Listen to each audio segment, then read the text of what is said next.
If you've been anywhere near WNBA Twitter the past 48 hours, you know exactly why the Chicago Sky are trending.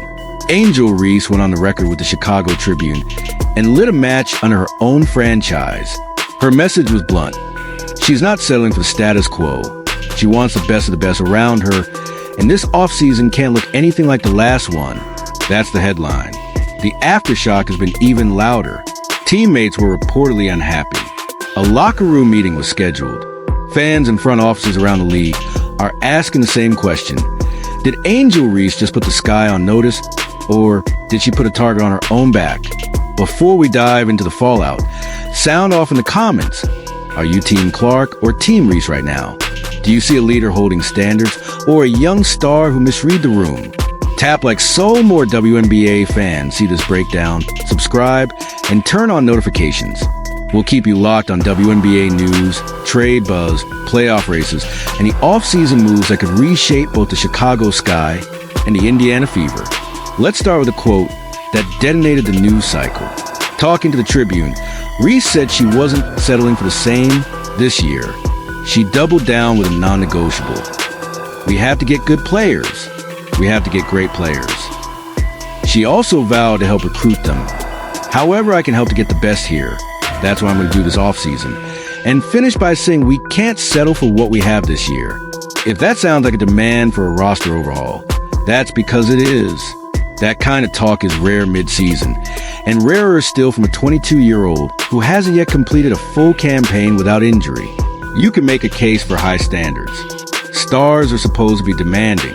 The most competitive ones set the bar high and then drag everyone with them. There's a way to do that publicly without scorching your own locker room. What inflamed the situation here was not just a firm tone. It was the subtext and the timing. Chicago is finishing out a difficult year. They're not out of the woods yet. They've been juggling injuries, lineups, and the pressure that comes with the expectation to win now after splashy moves. Saying, we can't settle for what we have, with games still on the calendar, invites a heat you have to be ready to carry. Reports suggest that heat found its mark. Multiple outlets said teammates were unhappy with the directness of the comments, and that a team meeting was organized so players could address Reese face-to-face. That's not business as usual. That's damage control. Even in the most competitive environments, players prefer to air grievances privately before going public. When the story breaks the other way, veterans feel disrespected, younger teammates feel dismissed, and coaches have to spend energy knitting together something that didn't need to be split. Then there was a line about Courtney Vandersloot, an icon who needs no introduction to WNBA fans. Though she's recovering from a torn ACL, she's a two-time champion, five-time All-Star, and a floor general who's won everywhere she's played. Reese's comment that the team can't rely on Courtney to come back at that age may have been about roster planning, not respect. But the soundbite landed like a shovel. Around this league, veterans watch how young stars talk about legacy names. Vandersloot is one of the most respected point guards in WNBA history.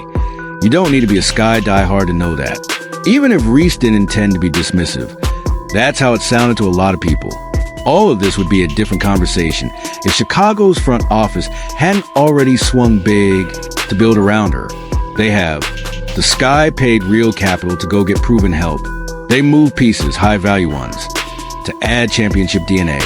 Remember, Sonia Citron, a rising star and a Rookie of the Year chatter, was shipped out as part of a deal to bring in Ariel Atkins, a player with a title on her resume and a reputation for doing the hard-winning things on both ends. That's the kind of move you make when you're building around someone you believe is the future. It's one thing to say we need more. It's another to say it when your front office is already cashing good assets to give you exactly that.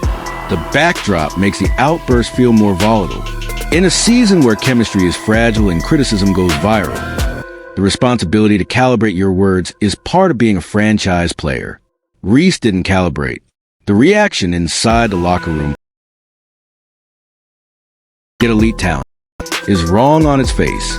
Every team wants it. It's that the way it came out suggested the teammates around her were placeholders. That crosses a different line. There's also the on-court ledger. If you want the microphone all the time, the production has to match. Reese's counting numbers can look sturdy at a glance, roughly mid-teens in points and double-digit rebounds. But the turnover column has been hard to ignore. Despite missing, she climbed to the top of the WNBA turnovers list, piling up giveaways at a clip that outpaced some of the league's highest usage guards. You can explain some of that by aggression and workload. You can't explain all of it away. Turnovers, especially live ball turnovers, are fuel for opposing runs. Teams that had success blitzing her dribble, digging on the catch, and forcing reads she's still learning to make at pro speed. Inside, the finishing has been erratic against length. Opponents have also crowded her and dared her to make quick decisions in traffic. Some nights those reads landed. Too many nights they didn't. None of that is unusual for a young post player tightening a craft against veteran defenses that know how to crowd the paint. The issue is how that reality clashes with the optics of demanding the best of the best. You can ask for excellence while chasing it yourself. But if you don't strike the right tone, the stat sheet turns your quotes into a mirror. Discipline came into focus too. It wasn't just the turnovers. Reese hit the league's technical foul threshold ahead of a marquee rivalry game. Automatic suspension after the 8th tech. The timing was brutal. Fans had circled the next chapter of Fever versus Sky. Instead, she sat, the result of a call stemming from contact to Aaliyah Edwards' head on a rebound, whether you saw intent or incidental contact. The official saw enough to whistle it, and the league's rules did the rest. Point blank.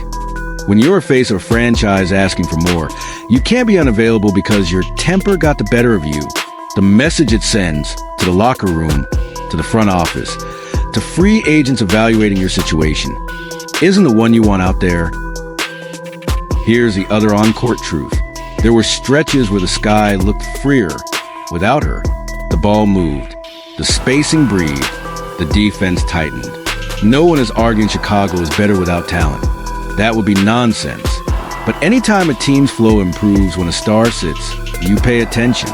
That can be as simple as scheme fit, timing, and reps. It can also be a sign the star's habits are out of sync with what the staff is asking. Either way, it's a coaching problem and a leadership problem until it's solved. Now zoom out and consider free agency, because Reese's comments were really about that, whether she framed it that way or not. We need great players, she said. We need the best of the best. The most revealing sentence came later. I think, honestly, it would be a leap of faith for a great player to come here. That line may be the most honest thing she said. Top free agents weigh money, role, and culture. If the team star is taking loud public shots at teammates before the season ends, how does that play in a pitch meeting? If the star is suspended for a key game the league has been promoting, how you sell discipline and standards? Reese isn't wrong about the need to recruit aggressively. She may have just made the sales job harder. All of this lands more heavily because there's a foil in plain sight 180 miles away. Caitlin Clark's season ended early with a groin injury. Her reaction to the disappointment was instructive. She kept traveling. She sat at the end of the bench in street clothes, stood to huddle, clapped, pointed out reads, and made sure her presence added something on nights when she had no stat line to give. You can call that optics. You can also call it leadership. While fans asked when she would be back, she refused to turn rehab into theater. No public timetable, no empty promises, no sulking. She stayed close and kept the attention on the healthy Fever players doing the work. Clark's in-game personality is different too. Even when the national microscope was on her every dribble, she kept pressers about the team. She highlighted Aaliyah Boston's growth, credited Kelsey Mitchell's consistency, and celebrated Lexi Hull and Sophie Cunningham for giving the Fever edge and spacing. She even complimented Reese after a head-to-head, refusing to feed the clickbait that constantly tries to pit them against each other. That's not accidental. It's culture setting. It's why you hear veterans around the league say they'd love to play with her. The result is tangible. Indiana runs cleaner. Boston gets better looks. Spacing makes sense. The assist numbers are the proof. League leading last year, elite again this year in limited action, and a team offense built around ball movement instead of heroics. Fever head coach Stephanie White didn't hide how proud she was of the group's resilience through injuries of their own. The personality of that room is what you want. They celebrate each other, they share the ball, and they hold each other accountable. Culture shows up on the scoreboard. It also shows up at the ticket window. Indiana is smashing attendance records, selling out on the road, moving merchandise, and grabbing primetime windows in a way the franchise hasn't seen in years. Meanwhile, the Sky are fielding questions about suspensions, holding emergency meetings, and trying to convince their own fan base that the plan is working. Optics aren't everything. There's something. Back to Reese. It is absolutely fair to want championships and demand help. Plenty of greats started that journey with the same grievances. The leap from ambition to leadership is about timing and tone. Leaders win credibility with consistency and owning their part in what needs to change. The rest of the league measures you by how you carry yourself on hard nights, as much as by what you say when the mic finds you. Does Reese have the talent to anchor a title team? Of course. She's a ferocious rebounder, a relentless presence on glass, and a competitor who can swing momentum with energy. But if her words repeatedly put her teammates on defense and her habits repeatedly put her team in harm's way, the conversation shifts from get her help to, is she the right person to build around? A balanced look requires this too. Chicago's roster is a work in progress. Injuries have hacked the rotation to pieces. The front office got aggressive at the deadline and will likely get aggressive again. It's possible that 6 months from now, we'll look back and say this was a moment that forced the Sky to sharpen their vision. Practice facility upgrades, more resources, smarter veteran ads. It's also possible we'll look back and say the Sky realized their biggest obstacle wasn't the salary cap. It was a young star who wanted the trappings of leadership before mastering the responsibilities that come with it. There's a pathway out of this for Reese. It isn't complicated. It just takes discipline. Start with the ball. Cut the turnovers by half in each game by simplifying decisions. Kickouts on the second defender. Keep high finishes instead of bringing the ball into strips, strong hand counters, and traffic. Next, tighten the finishing package, especially against length. Use the glass more. Play off 2 feet when a lane is crowded. Accept the foul and the free throws instead of forcing shots through arms. Third, channel the fire. Talk to officials less and teammates more. You can be intense without being combustible. Every word you say for the huddle is one less word that gives an opponent fuel. And finally, choose the microphone moments. Demand excellence behind closed doors. Praise publicly.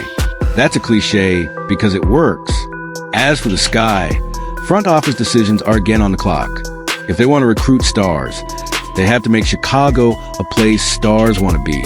That goes beyond money. It's about stability, facility upgrades, elite medical and performance support, and a locker room that doesn't feel like a courtroom. The message to free agents has to be simple. We have a plan, we have infrastructure, we'll support your best basketball, and we won't ask you to babysit drama. That's how you win July. If the organization thinks Reese can be part of that message, they'll build around her accordingly. If they think her brand is bigger than the team right now, they'll consider other options. That's how the W works. The contrast with Indiana doesn't have to be permanent. Culture can be copied. Professionalism can be learned. Chicago can absolutely be a free agent destination again.